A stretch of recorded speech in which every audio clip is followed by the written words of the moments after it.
اب یہاں پر رسپونڈنٹ کی جگہ جگہ جج صاحب نے عمران خان کو بطور اکیوزڈ ملزم لکھا، اوپر انہوں نے رسپونڈنٹ ہی لکھا تھا، درخواست بھی رسپونڈنٹ کی جانب سے دی گئی تھی، لیکن جج صاحب نے عمران خان کو جہاں لکھا اکیوزڈ لکھا۔ ہم نے دیکھا ہے کہ استغاثہ کیسز میں جو پرائیویٹ کمپلینٹ ہو اس میں اکیوزڈ نہیں لکھا جاتا، لیکن چونکہ جج صاحب کے پاس سارے اختیارات ہیں، عدالت کہتی ہے کہ جی ان کے جو وکیل تھے ان کی جانب سے یہ کہا گیا کہ جی سرٹن جو پوسٹ ہیں فیس بک کی جو پوسٹیں ہیں وہ انہوں نے ہمارے سامنے رکھی، اور وہ جو میرا اکاؤنٹ ہے انڈر سائنڈ کا، جج صاحب کہتے ہیں جو میرا اکاؤنٹ ہے فیس بک کا اس سے جڑی کچھ پوسٹیں تھیں وہ وکلا کے سامنے، اور جو وہاں پر لیٹیگینٹس تھے، سائلین تھے، پولیس آفیشل تھی، کورٹ سٹاف تھا، ان سب کے سامنے میرے جو فیس بک آئی ڈی ہے اس کی پوسٹیں مبینہ طور پر میرے سامنے رکھیں، اور تمام بھری عدالت میں مجھے جو انہوں نے میری توہین کی کہ میری پوسٹیں یا مبینہ طور پر مجھ سے جو الیج کی جا رہی ہیں کہ یہ وہ میری پوسٹیں ہیں انہوں نے سب کے سامنے میرے آگے رکھ دیں۔ اب بیرسٹر گور خان صاحب کہتے ہیں کہ ہم نے پوسٹیں بند لفافے میں دیں جج صاحب کو، اور صرف 3 میں نے پوسٹیں اس میں سے نکالی اس وجہ سے کہ جج صاحب کے نالج میں آ جائے۔ انہوں نے کہا کہ جو جج صاحب کہتے ہیں کہ جی جس میں یہ ان post officials and call staff and argued that کہ اس نے جو وکیل تھا اس نے آرگو کیا کہ جناب under signed has shown his males and گرج اگینسٹ دی ایکیوز، کہ جی عمران خان کے خلاف جو جج صاحب ہیں ان کا جو گرج ہے یا ان کی جو میلس ہے، بدنیتی ہے، وہ سب کے سامنے آ گئی ہے، اور یہ ساری چیزیں آ گئی ہیں، اور عمران خان کے خلاف جو ہے وہ ان کا جو رویہ ہے وہ انتہائی بائسڈ ہے،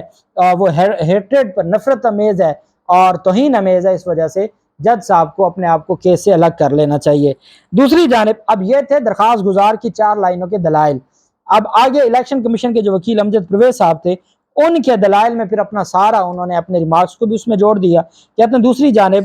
جو وکیل تھے الیکشن کمیشن کے انہوں نے کہا جی کہ یہ جو درخواست ہے یہ ناقابل سماعت ہے، اور یہ کئی دنوں سے پاکستان تحریک انصاف اس طرح کی ٹرولنگ کر رہی ہے، اور اب ان کے جو وکیل ہیں وہ اس طرح کی چیزیں لے کر آئے ہیں۔ انہوں نے پہلے اسلام آباد ہائی کورٹ میں جج ہمایوں دلاور کے خلاف ایک درخواست دائر کی ہوئی ہے، اور وہ معاملہ اسلام آباد ہائی کورٹ میں پینڈنگ ہے۔ چونکہ وہ معاملہ اسلام آباد ہائی کورٹ میں پینڈنگ ہے، اگر ان کو لگتا ہے ان کے پاس کوئی نئی ایویڈنس آ گئی ہے تو ان کو سی ایم فائل کر کے سول مسلینیس اپلیکیشن متفرق درخواست دائر کر کے وہاں پیش کرنی چاہیے اسلام آباد ہائی کورٹ میں۔ اس جج کی عدالت میں یہ ساری چیزیں نہیں دینی چاہیے تھیں، اور یہ جو درخواست دی گئی ہے یہ بالکل غلط ہے اور اس کے خلاف کارروائی ہونی چاہیے۔ جج صاحب نے کہا جی کہ چونکہ میری عدالت تھی اور میرے خلاف الزام تھا تو میں اپنے کیس کا خود جج نہیں ہو سکتا، اس وجہ سے میں اس معاملے پر کچھ نہیں کہہ رہا، لیکن جو وکیل تھا اس کا جو کنڈکٹ تھا وہ بھی درست نہیں تھا، جو عمران خان کی جانب سے الیگیشنز تھے وہ بھی درست نہیں تھے، درخواست میں کوئی ایفیڈیوٹ بھی نہیں تھا، اور اگر تو کوئی ایسی بات ہوتی، اور انہوں نے کہا کہ یہ بالکل درست ہے کہ جو فریقین ہیں ان کا جج پر اعتماد ہونا چاہیے، اور میں اس بات کو جج کہتے ہیں کہ میں اس بات کو تسلیم کرتا ہوں، لیکن چونکہ اب معاملہ ایسا ہے کہ انہوں نے میرے خلاف اسلام آباد ہائی کورٹ میں درخواست دائر کی ہوئی ہے تو ان کے پاس ریمیڈی یہ ہے کہ اگر مجھ پر عدم اعتماد ہے تو یہ جائیں اسلام آباد ہائی کورٹ میں۔ اب اسلام آباد ہائی کورٹ میں جہاں ایک اسٹے اپلیکیشن نہیں سنی جا رہی، وہاں ٹرانسفر اپلیکیشن جہاں چیف جسٹس آف اسلام آباد ہائی کورٹ کے خلاف ٹرانسفر اپلیکیشن دی ہوئی ہے انہوں نے غیر معینہ مدت کے لیے اس کو ملتوی کر دیا ہے، تو ہمایوں دلاور صاحب جن کو 10 دن دیے گئے ہیں بغیر اسٹے اپلیکیشن کو سنیں کہ آپ اگر کیس کو آگے چلا سکتے ہیں تو چلائیں آئین اور قانون کے مطابق۔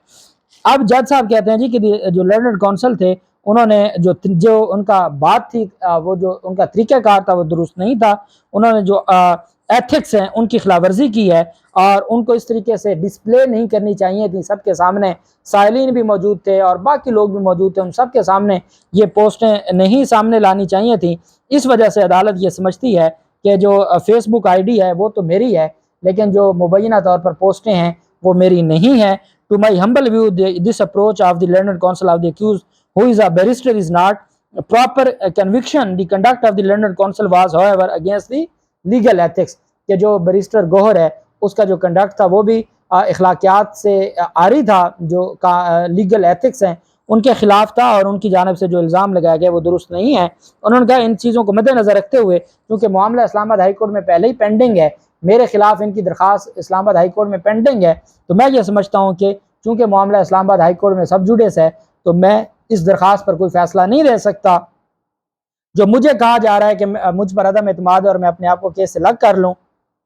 میں اپنے آپ کو کیس سے الگ نہیں کہہ رہا، میں اس درخواست کو ڈسمس کر رہا ہوں، اگر ان کو لگتا ہے کہ میں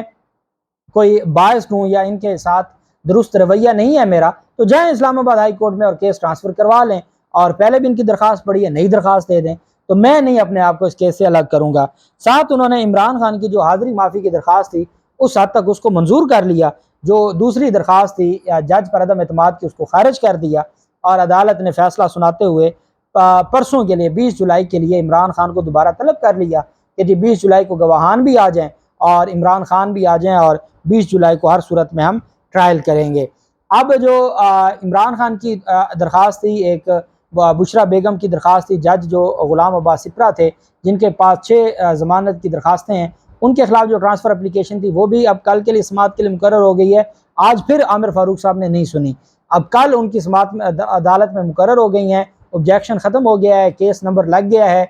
توشہ خانہ کی جو کیس ہے اس میں کل